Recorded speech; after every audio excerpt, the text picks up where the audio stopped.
Arrowhead of the National Park Service, Little Rock Central High School National Historic Site. Thelma Mothershed Wair. Interview produced by Little Rock Central High School National Historic Site. Interview conducted by Johanna Miller-Lewis. Thelma Mothershed Wair, one of the Little Rock Nine, appears. My name is Johanna Miller-Lewis. I'm chair of the History Department at the University of Arkansas at Little Rock. And today is March 31st, 2004. I'm interviewing Thelma Mothershed Wair, one of the Little Rock Nine, for the National Park Service Oral History Project on the history of the Central High crisis. So I think we'll start at the beginning, and I'll ask you where and when you were born. I was born in 1940 in a small town in Texas called Bloomberg. It's in the northeastern corner of Texas. We're close to Texarkana, about 40 miles from Texarkana. Nice little town. And when did your family move to Little Rock? My dad went to the Army during World War II, so with mother, they had 3 little girls. So mother brought us back to Little Rock, which is her home state, because she didn't want us, she wanted to be with her family, her sisters and brothers, so they could help her take care of us while he was in the Army. So about 1943, we came to Little Rock, really down the country. So then the next year we went up to North Little Rock. About 51 or 2, we came over to Little Rock. And where did you live in Little Rock? 1313 Chester. And the neighborhood where we lived was an integrated neighborhood. There was a white apartment complex across from our street, across the street from our house. White people just sparkled all around, sprinkled all around. What other memories do you have of your neighborhood and your family when you were growing up? Well, my family had, at first there were 3 girls. Then we had, first I went to Arkansas, that was the first boy born. So at that time we had 4 children. When I was in junior high school, the second boy was born, so then there were 5 of us at the time. So I was born with a bad heart. So I couldn't do anything that other boys and girls could do, normal kids. So my fun was to sit on the porch and play jacks. My sisters and brother, jumping rope, skating, basketball, baseball, all I could do is sit and play jacks, so play with dolls. They say I was mean. I can't imagine me being mean, can you? But I guess if other people can do things I couldn't do, I probably was mean. Did you read a lot? I read a lot, yes I did. In order for me to get to school, since I couldn't walk much, my sisters and some neighborhood kids would pull me in a little red wagon to Hillside Elementary School in North Little Rock, Arkansas. They pulled me over there. Then to go to church, it was about 2 blocks around the corner. They pulled me to church and to school. Some other kids would jump on, say, "Can I get a ride? Can I pull? Can I help?" Kids were really nice. And see, these days, I should say this, that wagon probably would get stolen. But it stayed out there while I was in school. It was ready to get back in to go home in the evening. Yeah. So I went to school 1st and 2nd grade. Then the doctors told my parents that I was not doing well. I could not go to school anymore. So I was home taught for 3 years, 3rd, 4th, and 5th grade, home taught. 2 years, the 3rd and 4th in the North Little Rock. 5th grade, we moved to Little Rock, so still homebound taught. So by 6th grade, the doctor said I was doing somewhat better, so I could go to school, but I couldn't climb steps. All the 4th, 5th, and 6th grade class on the 2nd floor of schools. So my parents found a school, Bush Elementary. They had a portable outside for special education kids. So they arranged for me to go to Bush Elementary School in special education class. The teachers taught each kid at their own grade level. So I was in a special education class for a year, 6th grade. Then 7th grade, I went to Dunbar Junior High School, and I managed that real well. In the 8th grade, I was inducted into the Junior Honor Society. By 9th grade, I was president of the Honor Society. I tell this to crowds. I say now, on special education, to the Honor Society president, I just think I deserve a clap. Yeah. So they give me one, say, yeah, sure you do. So anyway, when I was I'm going too fast. Let's go, okay. You're not going too fast. Okay. If those things happen, when I tell people about way back then, I tell kids about we had to drink out of different water fountains downtown. Water fountains said colored and white.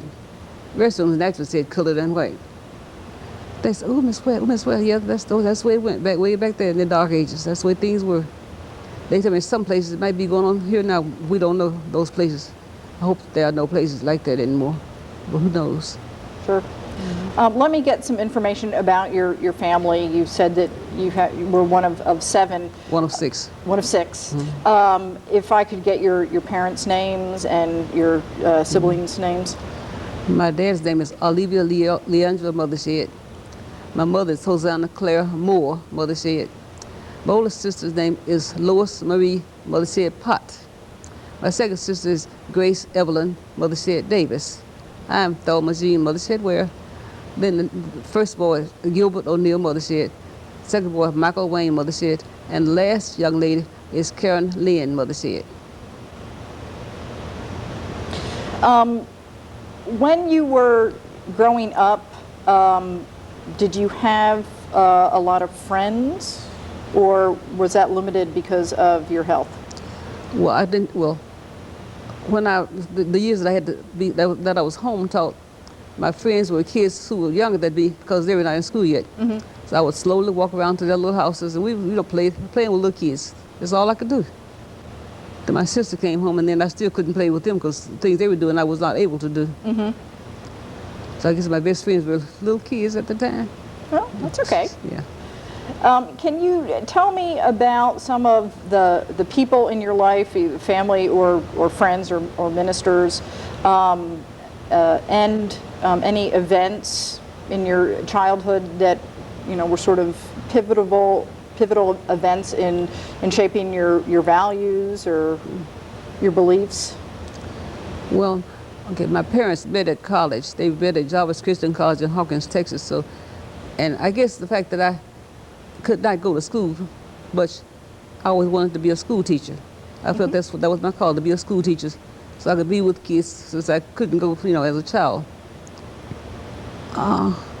Then one of the persons who was most instrumental with me was my uncle, T.R., Reverend Theodore Roosevelt Moore, my mother's brother, was our pastor in North Rock. And my Aunt Mary, her older sister, a very good Christian lady, an old woman, an old maid, school teacher. She just taught school for years and years and years. She started teaching in one of those one room schools. She did that. We went down and visited her school, and she had, she had it together. She was a good teacher, so she taught anyway. An event. Okay, some events that happened to me early. My mother had a little episode with the tuberculosis, so she was in a sanatorium. So my dad was taking us, the four of us, to visit her one afternoon, one Saturday, I think. And there was I guess, state fair or something going on in Little Rock. And the police, well, we didn't know North Rock at the time. So the police pulled him over and told him he was not supposed to be out there because it was a day for the white people. Oh. They took him away from us, left 4 kids in the car. So some white lady had seen what happened. So she came and asked us who could take care of us, where could she take us. So we told about Aunt Mary and her address. So she took us to Aunt Mary's house. And so they just took Dad away from us. He came back later on. And I should have asked him, what did they do to you? I've been intending to ask him that, but I have not gotten around to ask him, what happened to you when they took you away from us? And did they apologize for doing something so ugly? Yeah. That's very bad. Just little kids in his car. When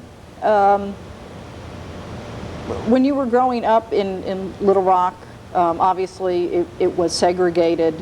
How often did you come into contact with white people? I mean, aside from I guess the folks that live across the street from you. Well, you see them, when you go down there, you see somebody, but, and really, I thought it was just, to me, I always describe Little Rock as a quiet, progressive city. When all hell broke loose, I was surprised. I just did not expect that in Little Rock. Yeah. So what, Little Rock, this is my hometown? What is going on? I didn't expect it. Because people, they'd speak to you, you know. They'd make friends necessarily, but they would speak to you. They were not hostile that I knew of. Tell me about where you went to church when you were growing up. I went to a church called Mount Sinai Christian Church, Disciple of Christ. It was on 23rd and, I don't know, anyway, in North Rock, Military Heights. So it was a small church. The religion is small. There's not a lot of Disciple of Christ people. It's kind of religion. We have communion every Sunday. It's kind of a quiet religion. My uncle, I sometimes wanted people to get more animated in the services. We would sit to listen to his sermon. He said, "Amen, Walls." He wants somebody to get some reaction. Say, "Amen, Walls." Somebody say something. Let me know you're listening to me. Anyway, he was a good preacher. Under him doing a revival, I joined church, and he baptized me. So those things I remember about Mount Sinai Christian Church. And did you continue to go there after you moved to Little Rock? Yes, I rejoined this summer. Yes, I go there now. That's great. That's great. I sure do. You have mentioned going to school and then going to Dunbar. When did you hear about the possibility that you could go to Central High School? We knew that Brown versus Board of Education said, "Hey, that means we can go someplace." So do you remember the ruling? Yes, oh yes, something had to happen. Because, after all, separate but equal. Has anything separate ever been really equal? Because whoever's dividing usually takes a bigger share for themselves, I think. Yeah. That's just human nature. You take the best for yourself. Yeah. So anyway, I was at Horace, Maine at the time in 10th grade, and the Board of Education sent around a notice saying that people who lived in the Central's area who were interested could sign up for a transfer. So like my friends and I said, "Hey, we should go to Central," because we heard that they have better equipment than we do, better supplies, and might be just a better place to go since we're close. Because really, had I been a well child, I could have walked to Central from my house. So anyway, we signed up to go to Central. Then Phobos came to TV and said that he foresaw some trouble. He was calling out his National Guard. I thought he meant to protect me. How wrong I was. Yes? I found that out then, real hard. I found that out. He didn't mean that. Before Central happened in 1957, did anyone in your family belong to the NAACP? Yes, My mother and father belonged to NAACP. I think, yeah, they did. And did you know who Daisy Bates was before all this started? I knew who she was, yeah. I had not really been in touch with her.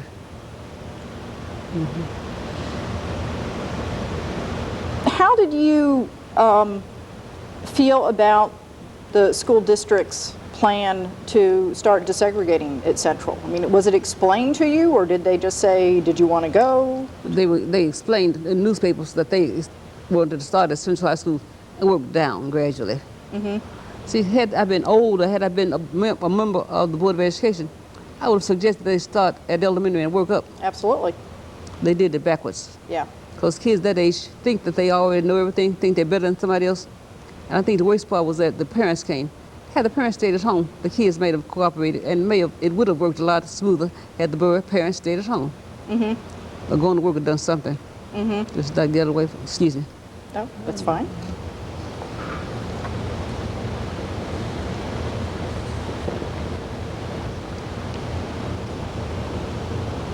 Do you remember filling out a questionnaire for the school district about going to Central? Not that I remember. Okay. Do you know if either you or your parents met with anyone from the school district before the 57 school year began? We went down to the Board of Education and met with Virgil Blossom. Those of us who were interested, who were thinking about going. Because I know there were more kids who met with Virgil Blossom, and he told us that we would be expected to keep a low profile. Don't participate in anything. Don't join anything. You just go to class and go home. So a lot of boys and girls say, "Hey," especially boys, "Hey, if I can't, be on a football team, run track, why do I need to go to Central? I can just go to State Man, might get a scholarship to college." So a lot of kids didn't go themselves. So I don't know why they chose. And then some others. I don't know if academics had anything to do with it or not. But the Board of Education, they eliminated some people, and some boys and girls eliminated themselves. Yeah.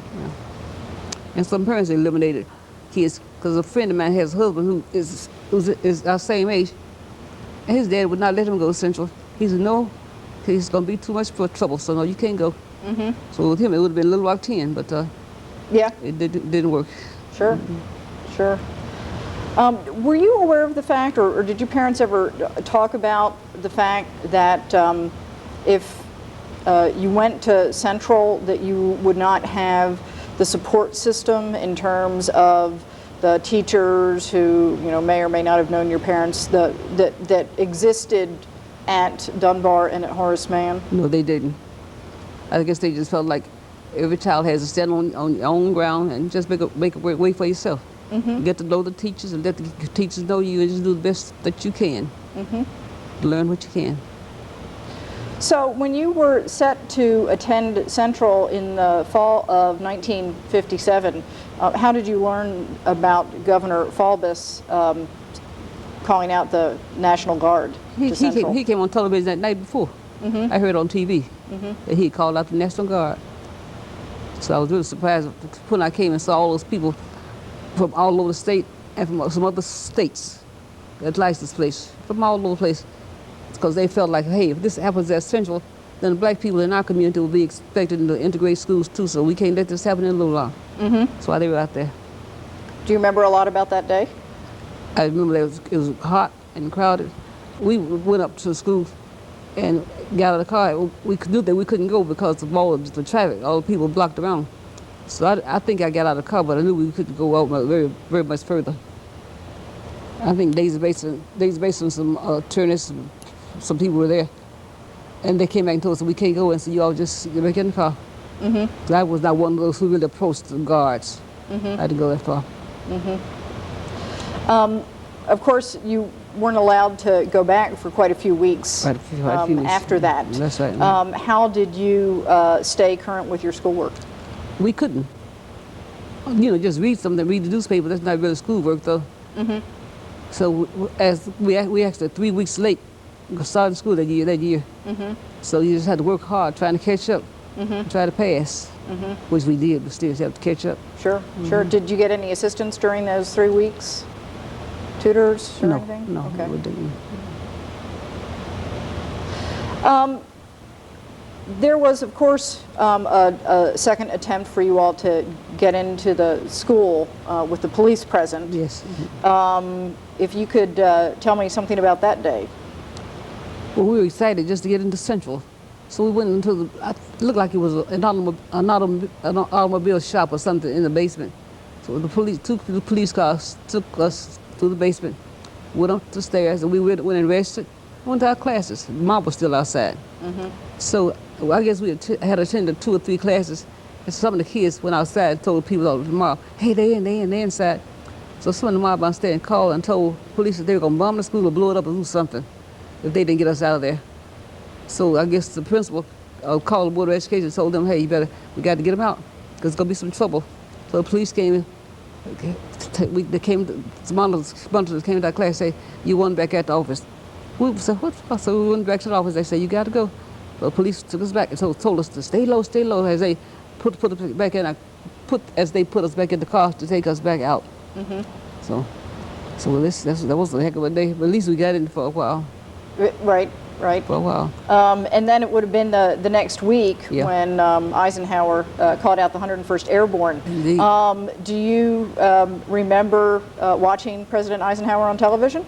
No, but I just remember watching those guards coming in, watching TV, the vehicles coming across the bridge, and then with us living at 13th and Chester coming down 14th Street.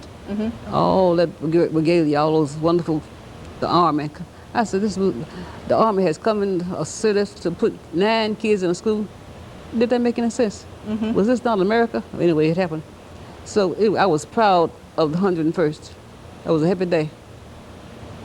Happy day. So how was September 25th when you were escorted in by the 101st Airborne? On September 25th, all the crowd that had been on the walkway, robbing us from coming to school, When the 101st came, surrounding us, the crowd parted like when Moses stretched out his staff at the Red Sea. The crowd parted like the waters. We walked on dry and clean land into the school. And then we were each assigned a soldier inside the building who went with us from class to class and stood outside the door of the classroom in case, I guess, some trouble broke out. So it was nice to have 101st there because we were not bothered at all then. Then 101st were recalled. Arkansas National Guardsmen were there. So some of those people, those young men, may have just left Central the year before themselves. So how interested could they be in protecting us? Not at all. So we felt, there was a lot more pressure on us when the 101st left. When the 101st left, how were you treated? Well, the kids got a little more. Okay. For example, I was sitting across the table in the cafeteria for Minnie Jean Brown. When the soup accident happened, boy came and poured some soup on her head, and I'm sitting across from her. I couldn't say. I couldn't believe what I was seeing. Why did he do this to Minnie Jean? So Arkansas guards came and told me they had to go back up go to the office and do what. I just couldn't believe what I had seen. But years later, we're on Oprah Winfrey's show. So this fellow was there. So he told the audience that he was just getting her back, because she had already poured soup on his head and his friend's head. See, the first time I heard that was on Oprah's show. I thought Minnie Jean was all innocent for that, but she had kept but she was got egged into it. The made her because she wanted to sing at the Christmas concert. They would let her. These boys were teasing her, so that's one of the reasons they said she put the soup on them. So he was just paying her back. And then one day after the 101st left too, I was in a class. So Mountain came and got me, said that Miss Huckabee wanted to see me in her office.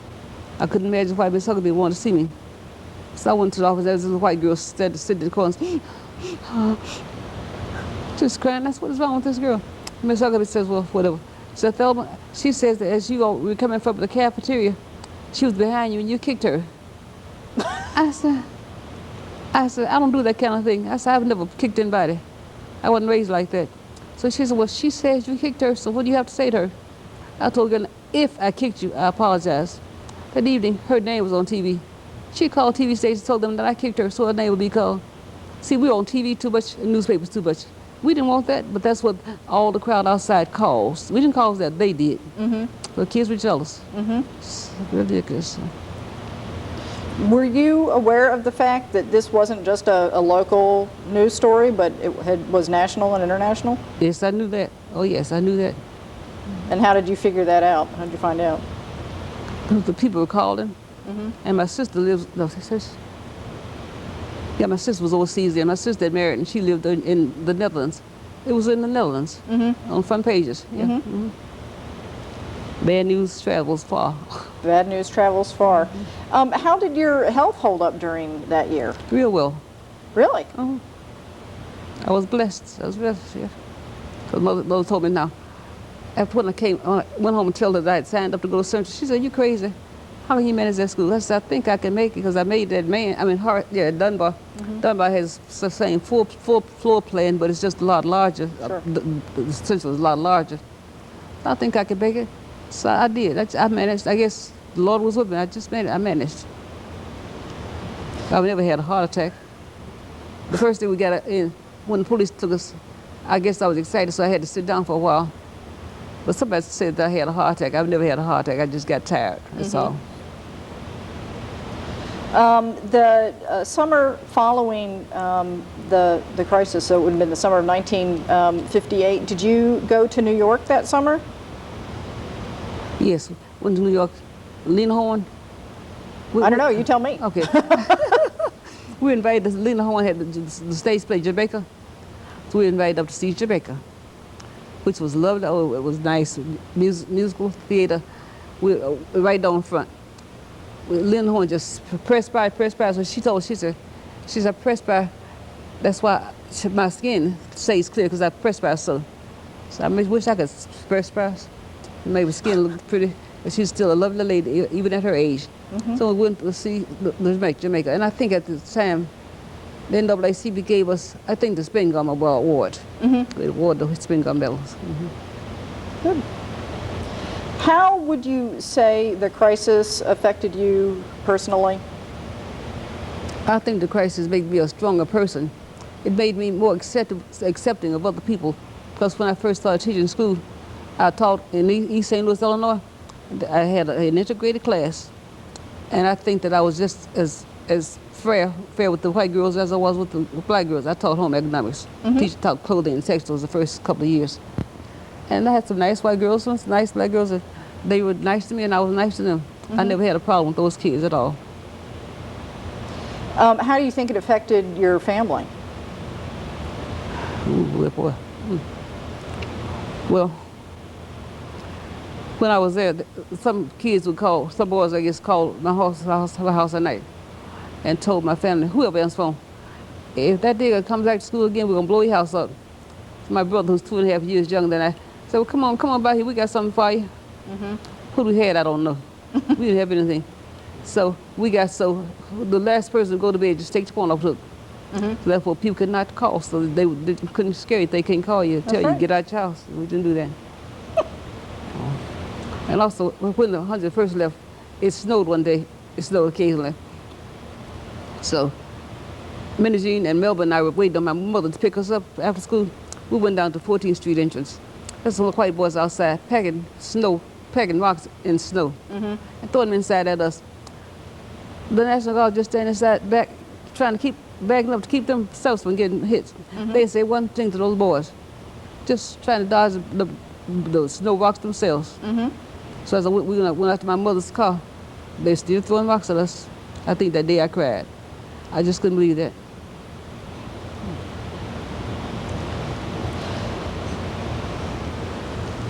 In thinking about the school crisis, sort of what do you remember about the role the NAACP played? It was hard to tell. Do you remember Thurgood Marshall coming? Oh yes, I remember Thurgood. Yeah, I couldn't tell Thurgood. Supreme Court Justice. I remember Thurgood Marshall. And not at the time, later on. Right. Not at the time. Right. He was an attorney who did come down to help us. Thurgood. Did you get a chance to talk with him? I got a chance to see him. I was in his presence, but I didn't really talk to him. I was in his presence. And what about Mrs. Bates' role? Yeah, Daisy, we went to her home a lot afternoons after school. We sat down and talked about what had going on, what kind of things had happened to people, and what kind of choices were made by individuals. It's kind of sounding board. Share your feelings and think how you felt and what can be done about the feelings. All you can do is deal with your feelings, about the size of it.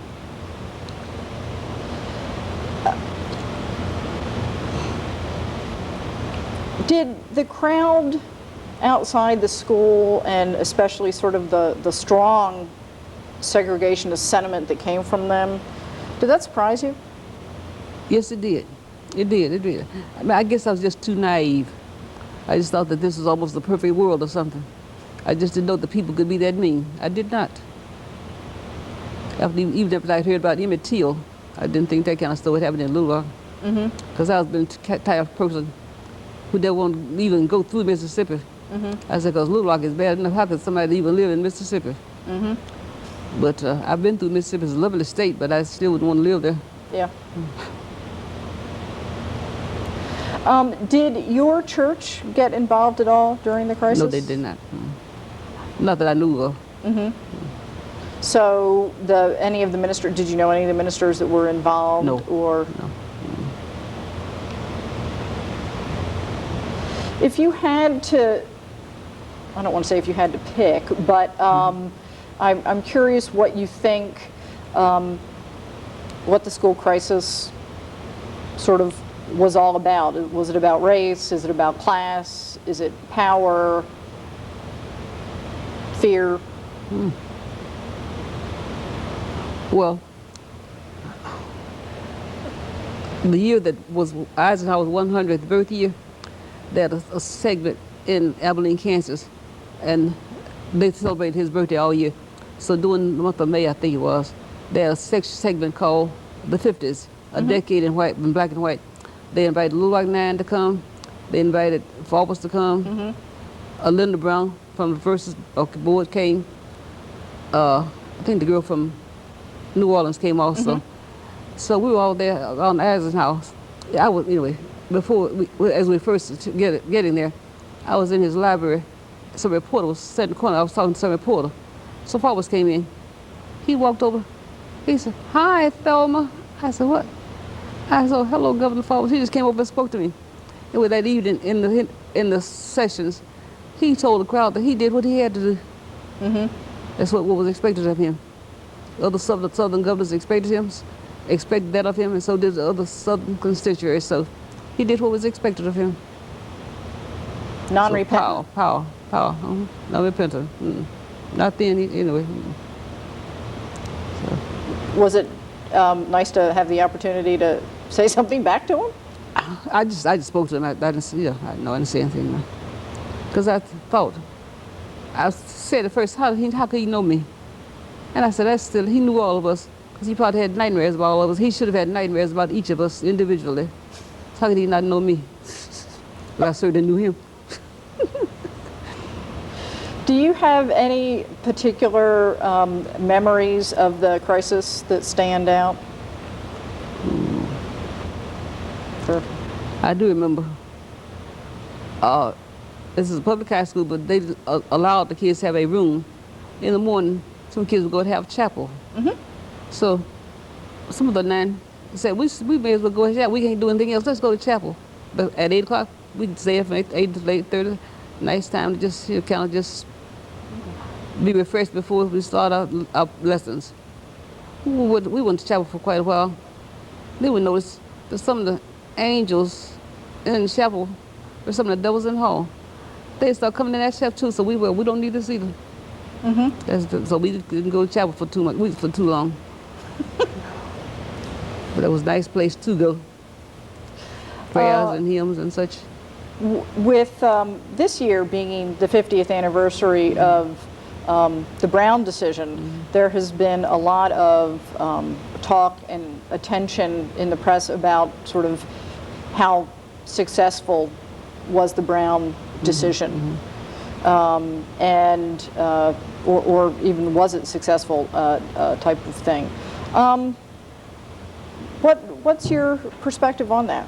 What do you think about the Brown decision? I think it was very successful. I'm happy that it happened, because I'm happy that I had an opportunity to go and see other people and be with other people. I think that if people are together, if people are educated together, the more they know about each other, the more they can tolerate each other. Because if you don't know anything about a person, how can you like a person? You don't know what their mores are, that you don't know anything about the person. So how can you say, well, I don't like this person? I think people need to see each other and be with each other. Now I know there are a lot of cities, white people move to the suburbs. There are people who have money can move out. So the schools are left to black people, so that kind of desegregates, things again. For the people, you can't keep people from moving out though. If they got to move money, want to move, there's nothing can be done about that. It's unfortunate. Yes, I think very, very unfortunate. Of course, the year after the 57-58 year, the schools in Little Rock were closed. What do you remember about that year and how you received education? That year, those of us who remained, because like Elizabeth Eckford, Gloria Ray had gone, her mother had worked for the state, so her job was gone soon. Gloria's foot stepped inside the school. So Gloria went up to Kansas City, I think her brother was, to finish her education there. So, so Ernie had graduated. Minnie Jean was in New York. Minnie Jean was in New York. So the rest of us took some courses through the University of Arkansas. Some teachers at Philadelphia Smith College kind of helped us to get our lessons together, make sure that they got up to the university on time. So during the summer, we took some correspondence courses through the University of Arkansas. No, through the school year, I'm sorry. Then that summer, I went up to St. Louis to Hadley Tech. I stayed with attorney Frankie Freeman and her family. I did 2 courses at Hadley Tech. And I sent in an application for admission to Southern Illinois University in Carbondale. So I got a letter back saying that I would be admitted. So my parents, I packed and took my trunks. I went up to Carbondale. So the dean of admissions stepped out. He said, "I'm so sorry, Thelma. You need one more credit to come to college." He said, "That's all right. Don't worry, don't worry. There's University High School right up the hill from your dormitory. You can go to University High School and take 2 classes the first semester, and there'll be the credit that you need for college, for high school." So I went to freshman convocation and then high school. So I took those 2 courses at the University High School and taken 3 college courses, 2 high school courses. So as soon as that semester was over, they sent my record to Central from University High School. Then Central mailed my diploma to me. So I graduated by mail, okay? That's a rough graduation.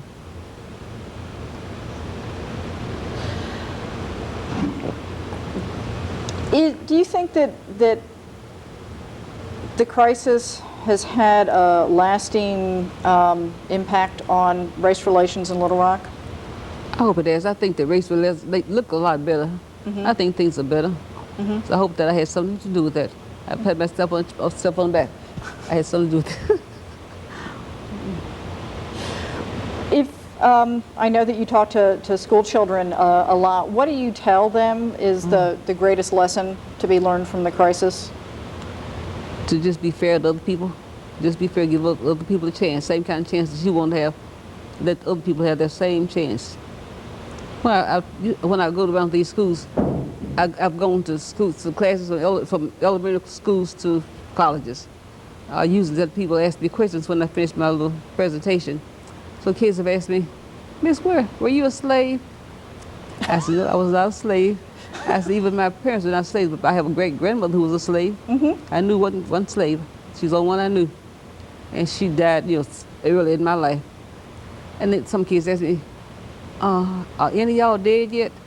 I said, "No, we're all now still alive. I'm on a cane now, but we're all alive." "Did you have a bad heart?" "Yeah, I had a bad heart, but I got it fixed." So I'm all right now with this hope, with this hole that I had in my heart is fixed now. I'm okay. And I was told to ask you about a connection you have to Jeopardy. Oh, my husband told me, you watch TV too much. You ought to be some don't be watching all that TV. Coming all those game shows and stuff. I said, I like the Wheel of Fortune. I like Jeopardy. And I did already like Jeopardy. I was watching it one day, and the man chose category. This is when Art Fleming was host. So you know, a long time Yes, before. it is a long time. I remember. So the category was state capitals. So the man asked for state capitals for whatever amount of money. A little card shot up. It said T, Mothershed, but Art read Thelma Mothershed was one of 9 black kids who integrated Central High School here. So a friend in the apartment building next door, I don't know if I called her or she called me, just like, "Did you see that? Did you see that? Did you see that?" Oh gosh, that was a thrill. My name on Jeopardy? Oh wow. Very exciting, being in the spotlight. Yes, I was. That was really I think we're about done. Do you have any other thoughts that you would like to share? Let me tell you about my husband. Please do. My husband, I met in college, Fred Wair. We have been married right now 38 years, but he's in a nursing home. We have one son, Scott Frederick, who is a computer whiz. He has a job in Plainfield, Illinois. I think he works in Joliet, but anyway, he has a job in that area. I have 2 grandsons. My son's name is Scott Frederick Wair. My daughter-in-law is Valerie Joyce Wair. My grandsons are Gabriel, excuse me, the oldest one is Brennan Dallas Wair, because my son was a Dallas Cowboy fan. Brennan Dallas Wair, then Gabriel, the angel, Gabriel Scott Wair. So those are the people I'm most proud of, most people I most love. And did the grandchildren know about your role? Yes, they do. They know. I bet they're very proud. Yeah, because Brennan said he told somebody, "We got to go to see my grandma. My grandma, Black History, she's famous." The boy, Black History. There's white people in your neighborhood, because this school is mostly white people. There are a few blacks in the neighborhood, but not very many. So some people, I guess, know that other kids know what black history is, who black history is, because they've seen a black history person. Let me tell you this one thing, and I'll be through. When I first started teaching at this junior high school, a girl came to my class. She said, "Miss Ware, were you in this Little Rock stuff?" So history book she had. She said, Mr. Reed said, "You in this Little Rock stuff?" I said, "Yes, I was." That's oh, that's a picture. That's oh. As a matter of fact, that's me, right? That's me in the book, in the picture here. They said, "Ah, in the history book, you sure must be old." I was about 25 at the time. Therefore, not I am more. I don't tell anybody that anymore. Yep. I don't know why I'm discussing with you. You sure must be old in the history book. Plus, I told us history was made this morning. It has not been in the book yet, but history was made this morning. Absolutely. Absolutely. So don't. All right. Young people. Very good. I think that wraps us up. Very good. Screen fades to once again show the arrowhead of the National Park Service, Little Rock Central High School National Historic Site, with accompanying social media handles and logos.